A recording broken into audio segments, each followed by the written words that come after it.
할렐루야, 복된 수요일입니다. 오늘도 하나님만 바라보며 함께 믿음으로 걸어갑시다. 성령 하나님께서 할렐루야 모든 공동체, 이 아침에 함께 말씀으로 시작하는 모든 가정 가운데, 우리 삶 가운데 선하게 인도해 주실 것입니다. 6월 1일 수요일 아침 예배 성삼위 하나님께 올려드립니다. 우리 다 함께 사도신경으로 신앙을 고백하며 이 아침을 시작하기 원합니다. 전능하사 천지를 만드신 하나님 아버지를 내가 믿사오며 그 외아들 우리 주 예수 그리스도를 믿사오니 이는 성령으로 잉태하사 동정녀 마리아에게 나시고 본디오 빌라도에게 고난을 받으사 십자가에 못 박혀 죽으시고 장사한 지 사흘 만에 죽은 자 가운데서 다시 살아나시며 하늘에 오르사 전능하신 하나님 우편에 앉아 계시다가 저리로서 산자와 죽은 자를 심판하러 오시리라. 성령을 믿사오며 거룩한 공예와 성도가 서로 교통하는 것과 죄를 사하여 주신 것과 몸이 다시 사는 것과 영원히 사는 것을 믿사옵나이다. 아멘. 오늘 하나님의 말씀은 창세기 44장 1절부터 13절까지입니다. 창세기 44장 1절부터 13절까지입니다. 요셉이 그의 집 청지기에서 명하여 이르되 양식을 각자의 자루에 운반할 수 있을 만큼 채우고 각자의 돈을 그 자루에 넣고 또 내 잔 곧 은잔을 그 청년의 자루 아귀에 넣고 그 양식값 돈도 함께 넣으라 하매 그가 요셉의 명령대로 하고 아침이 밝을 때 사람들과 그들의 나귀들을 보내니라. 그들이 성읍에서 나가 멀리 가기 전에 요셉이 청지기에게 이르되 일어나 그 사람들의 뒤를 따라가서 그들에게 이르기를 너희가 어찌하여 선을 악으로 갚느냐? 이것은 내 주인이 가지고 마시며 늘 점치는데 쓰는 것이 아니냐? 너희가 이같이 하니 악하도다 하라. 청지기가 그들에게 따라가서 그대로 말하니 그들이 그에게 대답하되 내 주여 어찌 이렇게 말씀하시나이까? 당신의 종들이 이런 일을 결탄코 아니하나이다. 우리 자루에 있던 돈도 우리가 가나안 땅에서부터 당신에게로 가져왔거늘 우리가 어찌 당신의 주인의 집에서 은금을 도둑질하리이까? 당신의 종들 중 누구에게서 발견되든지 그는 죽을 것이요 우리는 내 주의 종들이 되리라. 그가 이르되 그러면 너의 말과 같이 하리라. 그것이 누구에서든지 발견되면 그는 내게 종이 될 것이요 너희는 죄가 없으리라. 그들이 각각 급히 자루를 땅에 내려놓고 자루를 각기 푸니 그가 나이 많은 잘개에서부터 시작하여 나이 적은 잘개까지 조사하매 그 잔이 베냐민의 자루에서 발견된지라. 그들이 옷을 찢고 각기 짐을 나귀에 싣고 성으로 돌아가니라. 아멘. 하나님의 말씀입니다. 오늘은 요셉이 형들을 시험하는 두 번째 시험 장면, 즉 은잔을 숨김으로써 그들의 마음을 시험하는 장면이 나옵니다. 요셉은 이 은잔 시험을 자기를 팔았던 형들에 대한 복수에서 그들을 파멸시키기 위한 것이 아니라 다만 요셉은 이 시험을 통해 자기 자신을 팔았던 형들의 형제 우애를 시험하고 나아가 선민의 근간을 형성할 야곱의 아들들의 자질을 보다 증진시키고자 한 것입니다. 따라서 형들에 대한 요셉의 시험은 성도들의 구원을 보장하시되 그들의 믿음을 알아보고 더욱 성숙시켜 하나님 나라의 백성으로서의 합당한 자질을 갖게 하기 위한 하나님의 시험과 매우 유사하다고 할 수 있겠습니다. 오늘 본문 요셉이 두 번째 시험 이것이 주는 영적인 교훈에 대해서 조금 더 살펴보도록 하겠습니다. 오늘 1절부터 3절까지 보면 형제들이 애굽에 온 목적을 이루고 가나안 땅으로 돌아가려고 할 때 요셉이 청지기에게 자신의 은잔을 베냐민의 자루에 숨기게 하여 형제들을 시험하라고 명합니다. 그러나 이것은 요셉과 형제들 관계 회복을 위한 마지막 시험이었습니다. 요셉이 청지기와 함께 형제들을 이렇게 시험하는 것이 어떻게 보면 부당해 보이지만 이는 이스라엘의 구속사를 이루기 위한 시험이었습니다. 하나님의 의도를 제대로 알아야 우리에게 찾아오는 시험을 잘 통과할 수 있습니다. 세상적으로 부당해 보이는 일일지라도 옳고 그름이 아닌 구속사의 관점으로 사건을 바라볼 때 하나님의 뜻을 깨닫게 되는 것이죠.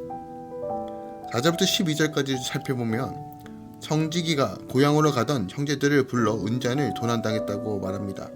그들은 은잔이 누구에게서 발견되든지 그가 죽을 것이며 우리는 다 종이 되겠다라며 억울함을 호소하죠. 그런데 요셉의 계략대로 그 은잔이 베냐민의 자루에서 발견됩니다. 하나님은 형제들의 억울한 상황에 처하게 하심으로 계속해서 과거의 죄를 생각나게 하십니다. 믿음의 조상이 되어야 할 형제들의 악은 결코 내버려 두실 수 없기 때문입니다. 이렇게 계속 가로막히는 사건이 올 때 우리는 회개를 촉구하시는 하나님의 뜻을 깨달아야 합니다. 억울함을 넘어 나의 악을 회개해야 합니다. 13절에 보면 과거의 요셉을 팔 때 무심하던 형제들이 베냐민의 사건 앞에서는 모두 옷을 찢으며 회개합니다. 그들은 아버지가 편애하는 베냐민을 넘겨두고 이득을 취할 수도 있었지만 모두 연대 책임을 지고 애국으로 다시 돌아가죠. 오랜 기근과 시험을 통해 비로소 이기적이었던 형제들이 한마음이 되었고요. 또 이타적으로 변화된 것이에요. 진정한 회개는 이처럼 나만 살겠다는 이기적인 마음에서 벗어나 내 탓이라고 고백하는 이타적인 적용으로 드러나게 됩니다.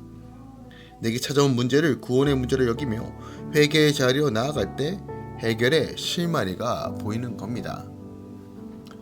오늘 본문 통해서 우리에게 분명하게 가르쳐주고 있는 것은 하나님의 시험은 우리를 파멸시키는 것이 아니라 결국 복을 주시기 위함이라는 것이에요. 요셉이 식량을 구하기 위해 애굽에서 다시 내려온 형제들을 시험하고 있는데 형제들이 1차 애굽 방문 시에 그들을 정탐꾼으로 몰아 시험한 바 있던 요셉은 이번에는 베냐민의 곡식 자루에 자기의 은잔을 넣어 형제들을 도적으로 몰아 시험하고 있어요. 그리고 이렇게 시험하는 본질적인 이유와 목적이 우리는 분명하게 보아야 합니다. 표면적으로는 어떻게 보면 복수하는 것처럼 보일 수 있어요. 하지만 요셉은 이제 형제들이 자기를 팔아 넘길 때와는 다르게 서로 자기 동생 베냐민을 위해 울고 우애하고 있는 이 장면을 통해서 하나님의 언약 백성으로서 선민 공동체를 이룰 만큼 성숙해져 있는가를 분명하게 보았다는 것이죠. 결국 이 시험에서 요셉의 형제들은 변화된 모습을 잘 보여주었고 이제는 옛날 자신들의 행동들을 회개하며 하나님의 백성으로서 사랑의 공동체를 이룰 만큼 성숙해져 있는 모습을 보여주고 있는 거예요. 요셉이 그의 형제들의 시험하던 목적은 오늘날 하나님께서 우리를 시험하시는 목적과 매우 같습니다. 요셉이 그의 형제들을 시험한 것이 그들을 파멸시키려는 것이 아니라 결국 형제애와 신앙의 성숙도를 알아보고 그들에게 은혜를 베풀기 위함이라 하듯이 하나님께서 우리를 시험하시는 것도 우리를 파멸시키는 것이 아니라 공경에 처하게 하시는 것이 아니라 우리의 믿음과 신앙의 성숙도를 시험해보고 그것을 통해 당신의 백성들을 유익하게 하려는 것이죠. 거룩하시고 자비로우신 하나님께서 우리를 시험함을 통해서 또한 우리 안에 여러 가지 환난과 어려움을 통해서 다시 한번 온전한 믿음, 하나님을 경외하는 믿음으로 만들어 주신다는 거예요. 당장 그 순간은 우리에게 고통이 있을 수 있고 당장 그 순간은 조금은 억울한 면도 있을 수 있지만 결국 하나님께서 우리를 온전케 하셔서 하나님께서 주시고 싶어하는 그 복을 누리며 나아갈 수 있는 그릇으로 준비해 주신다는 거예요. 최근에 제가 어떤 성도님과 얘기를 나눈 적이 있습니다. 그 성도님은 사진을 찍는 일을 하고 있었어요. 그런데 어느 날 다운타운에서 사진을 찍는 일을 하고 있었는데 그만 자신이 가지고 있던 모든 사진기와 그리고 카메라, 그 모든 가방을 도둑 맞는 일이 생겼다고 합니다. 근데 그때 돌아오면서 이걸 어떻게 찾을까 고민하면서 정말 낙담했는데 문득 지금까지 주일 성수 열심히 지켰지만 그날 주일이었는데 그만 주일 성수를 지키지 않았음에도 불구하고 마음의 가책이 단 하나도 느껴지지 못하는 자신들의 모습을 보면서 그 부부가 회개하고 하나님께서 이것을 가르쳐주기 위해서 이 일을 허락하셨구나라는 것을 깨달았다고 합니다. 그리고 회개함으로써 하나님께 다시 한번 온전히 서겠다고 결단함으로써 오히려 그 도둑 맞은 것이 하나님께서 가르쳐주신 은혜라고 간증하는 것을 들었습니다. 우리가 이런 눈이 있어야 합니다. 우리가 당장 하나님을 섬기지 않고 내 마음대로 섬겼을 때 어떤 결과물이 또한 나쁜 일이 벌어지지 않는다라고 하는 것이 좋은 것이 아니라 즉각적인 하나님의 개입, 때론 우리 삶 가운데 어렵고 힘든 상황 가운데 초임에 어떻게 보면 하나님의 시험 가운데 있는 이 상황이 어떻게 보면 하나님의 은혜라는 것이에요. 결국 하나님은 그 시험을 통해서 그 고난과 어려움을 통해서 성도들을 유익하게 하시고 하나님을 가까이 함으로써 복을 누리게 하시길 원하신다는 것을 우리가 분명히 보아야 합니다. 고린도전서 10장 13절이에요. 하나님은 미쁘사 너희가 감당치 못할 시험당함을 허락지 아니하시고 시험당할 쯤에 또한 피할 길을 내사 너희로 능히 감당케 하시고자 하신다고 말하고 있습니다.